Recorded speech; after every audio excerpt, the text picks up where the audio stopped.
padre de uma paróquia vai num centro de macumba e reza junto com os macumbeiros lá, não é um escândalo numa paróquia? É um escândalo. Agora imagine se isso é feito por um bispo e se isso é feito por um papa. Quanto maior o cargo, maior é o escândalo. E pior é que isso é um programa que se quer estabelecer na igreja. Aí vem dizendo que todas as religiões são boas. O que o povo hoje fica pensando? Qualquer religião serve para salvar. Tanto faz ser católico, como ser espírita, como ser macumbeiro, como ser protestante. Tanto faz, porque todas as religiões são boas. Então o ecumenismo, entendido como está sendo hoje em dia, leva as pessoas a perderem a sua identidade católica. Essa é a razão pela qual nós, os padres mais ligados à tradição, procuram combater isso. Não, peraí, nós somos católicos, nós precisamos seguir tudo que a igreja sempre ensinou e condenar tudo que a igreja sempre condenou. É uma questão de fé, hein? Mas não adianta dar desculpa. Não, mas eu estou obedecendo meu pároco, meu bispo, eles é que se dão. Não! Na igreja, o Papa Pio IX já disse, não é esse tipo de obediência que vige na igreja. Não. Ou seja, aquela obediência que a ordem do superior exime os súditos da responsabilidade. Não.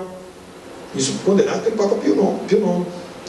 Porque os bispos alemães, quando o Papa proclamou a infalibilidade pontifícia, Bismarck, que era o imperador da Alemanha, disse que o Papa era um senhor absoluto, que o que ele mandava todo mundo tinha que obedecer. Não, o Pio IX e os bispos alemães disseram que não é assim esse tipo de obediência na igreja.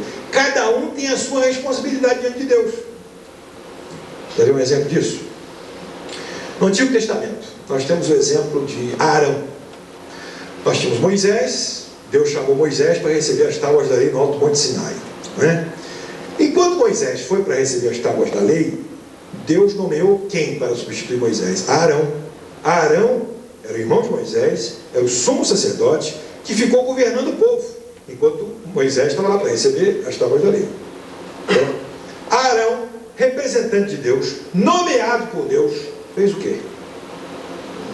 O pessoal cansou, mandou recolher os brincos e pulseiras das mulheres, fundiu aquilo tudo, fez um bezerro de ouro e botou todo mundo para adorar o bezerro de ouro. O representante de Deus, a autoridade dominada por Deus. E aí, bom, o que aconteceu? Moisés desceu de lá furioso, quebrou as tábuas da lei e Deus mandou que ele castigasse, ele tirou a espada e pronto. Naquele dia Deus mandou matou 20 mil. Aquele pessoal que tinha ficado do lado do bezerro de ouro, sob o comando de Arão, representante de Deus. Deus mandou castigá-los. Eles podiam dar desculpa, mas o representante de Deus mandou, eu estou obedecendo. Não, senhor, você também é responsável. Então, hoje em dia também, cada um de nós, católicos, somos responsáveis diante de Deus pela crise que está acontecendo na igreja. E eu estou aqui hoje exatamente para chamar cada um de vocês de responsabilidade. Peraí, nós vamos deixar tudo isso indo para o barco rolando, cada um faz o que faz. Não, tudo bem, estão fazendo, não tem nada com isso. Não, senhor! Você é obrigado a defender a sua igreja, você é obrigado a defender a sua fé, você é obrigado também a protestar. No tempo do arianismo, um bispo, o arcebispo de Constantinopla, patriarca de Constantinopla, portanto uma autoridade, depois do Papa lá, ele chamava-se Nestório, né? Ele foi para o púlpito da igreja e falou que Nossa Senhora não era mãe de Deus, era mãe só do homem e não de Deus. Como os protestantes falam hoje, né, que Nossa Senhora não pode ser mãe de Deus, ela é mãe de Jesus, só do homem, não é mãe de Deus, etc. Bom, ele falou isso no púlpito. O que aconteceu? Todo mundo ficou assim, igual vaca de presépio? Não, naquele tempo o pessoal tinha fé. Um advogado, não era velho, levantou no meio do povo e falou assim, isso está errado. Todo mundo saiu da igreja, hein? Todo mundo. Deixou ele falando para as moscas.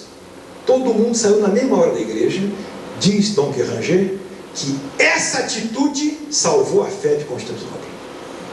Levantou fora todo mundo, que esse homem está falando olha, o homem era arcebispo, patriarca de Constantinopla. Portanto, como diz o Dom Guéranger comentando esse pedaço, diz assim, olha, normalmente a doutrina vem dos pastores para os fiéis. Mas quando o pastor se transforma em lobo, é as ovelhas que cumprem defender o rebanho. O pastor não virou lobo. Peraí, ele vai destruir o rebanho.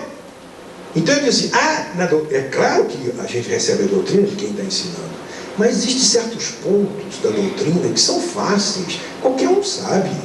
Basta ler o catecismo, basta ver a doutrina, basta ver o evangelho, a gente sabe que está errado. Não precisa ser doutor em teologia para dizer que aquilo está errado. Por exemplo, a falta de respeito que hoje em dia fazem com a Santíssima Eucaristia, não precisa ser doutor em teologia para ver que isso está errado. Então, cada um de nós tem direito de defender. Cada um de nós tem direito de dizer, não, isso não está certo. Eu não posso concordar com isso. Isso é uma ofensa feita ao nosso Senhor. Não é? Por exemplo, o Concílio de Trento definiu que na menor partícula de pão está na presença real do nosso Senhor. Tá? Um pedacinho de pão, por menor que seja, está nosso Senhor. Nós aprendemos no catecismo, aquela pergunta faz para as crianças: quando se parte a hóstia, parte o corpo de Jesus? Resposta: não, em cada pedacinho está nosso Senhor. Tá? Na missa tradicional, o padre, quando tocava nosso Senhor, ficava com o dedo assim, não abria mais, até depois da comunhão, até purificar, porque podia ter um pedacinho ali. E hoje com a comunhão na mão? Comungou? Quanta profanação que não faz com o corpo do nosso Senhor? Se tinha um pedacinho ali, não está nosso Senhor? Quanta profanação, quanta gente. Então, quanta responsabilidade, portanto. Bom, então é a verdadeira fé. Quanto à questão do concílio ter dando valor, o próprio Concílio Vaticano II se declarou não dogmático, portanto só pastoral. Então o Papa João XXIII disse que a intenção do Concílio Vaticano II não era definir nenhum dogma novo. Todos os dogmas tradicionais continuavam valendo, era apenas um modo pastoral de tratar. Logo, nesse ponto, ele não tem o mesmo valor de concílio dogmático, pelo fato dele ter se autodeclarado pastoral. Evidentemente que os bispos são guiados pelo Espírito Santo, o Papa também, mas serviu de muita ocasião de abuso, como de fato serviu, e de muita ocasião para erro na igreja. Espera aí que o padre Roberto vai falar também. Vamos lá. São Francisco de Assis. Fala. Então, me assustou um pouquinho, né? Claro, agora que você deu uma acertada sobre a sua consideração do Concílio Vaticano II, né? Porque dá a impressão que o concílio foi uma... Impressão, né? Claro, foi uma obra do anticristo dentro da igreja, né? E na verdade não foi. Nós sabemos que o Concílio Vaticano II, claro que liturgicamente ele abalou a igreja e continua abalando, né? Porque liturgicamente a gente percebe que o concílio não foi entendido nem compreendido. Eu particularmente celebro a minha missa, particularmente às vezes no rito antigo e também no rito pós-concílio. Eu vejo que o amor ao Santíssimo, a adoração, o respeito, ele não poderia ser perdido com a missa voltada para o povo, né? Muito pelo contrário. Eu vejo que a missa voltada para o povo, com o sacerdote santo, ela santifica. É minha opinião, né? Que a Santa Missa, celebrada para o povo com o Padre Santo, ela santifica. E a gente sabe que a missa, mesmo celebrada no rito antigo com o Padre não santo, ela ocasionava, vocês que são mais antigos sabem disso, ocasionava desastre, ocasionava os padres que celebravam a missa em latim de uma forma horrível, relaxados, sem espiritualidade nenhuma, sem coração nenhum, era igual o padre disse, era pura razão. Então se celebrava a missa mesmo em latim, voltada para Deus, mas de uma forma assim, que causava muitas vezes trauma nas pessoas. A gente sabe disso antigamente, né? Traumas e mágoas, como havia também sacerdotes santos que celebravam a missa no rito antigo, como eu hoje celebro, graças a Deus também, e celebravam com amor, como hoje há sacerdotes santos que celebram a missa no rito novo, com santidade. A gente sabe disso, a missa santifica, e como tem padres que celebram a missa hoje, infelizmente, com o rito novo, sem espiritualidade nenhuma, tratam o Santíssimo de uma forma como se fosse algo, não alguém. Essa é a realidade. Então eu vejo que o princípio de tudo é a santidade do sacerdote. O Concílio Vaticano II, na minha opinião, foi uma obra do Espírito na igreja, porque é impossível que não tenha sido, o Vaticano II, uma obra de Deus, se bem que, infelizmente, machucada e profanada até hoje por teólogos, por sacerdotes, que nem leram o concílio, nem se aprofundaram no concílio, e em nome do concílio fazem coisas horríveis na igreja. Em nome do concílio fazem coisas horríveis na igreja e que acabam deturpando a fé e o coração do povo de Deus. Mais ou menos isso que eu queria. Tá bom, pai. Obrigado. Bem, deixa eu só completar, pois não, vou completar um pouquinho o que o padre falou aí. Bom, eu gostaria de dizer que o padre Roberto é uma exceção também, hein? Quer dizer, não, muito santo, etc. Agora é o seguinte, a questão da missa é uma questão muito ampla, daria uma outra conferência paralela a essa, hein? Por isso, para resumir, eu vou distribuir para vocês um folhetim também, esse que foi feito aqui.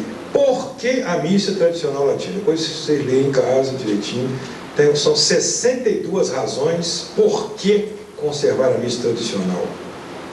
Então vocês vão ler depois com calma para meditar sobre isso também, porque essa nossa discussão pode continuar depois. Né? O Padre Roberto celebra de vez em quando. Claro, nas escolas tinha. Mas vai dizer, mas isso tudo, essa questão da missa é uma questão muito teológica também, hein? Uma questão teológica. Faz parte também daquela modificação da religião do homem, que eu gostaria só de ressaltar.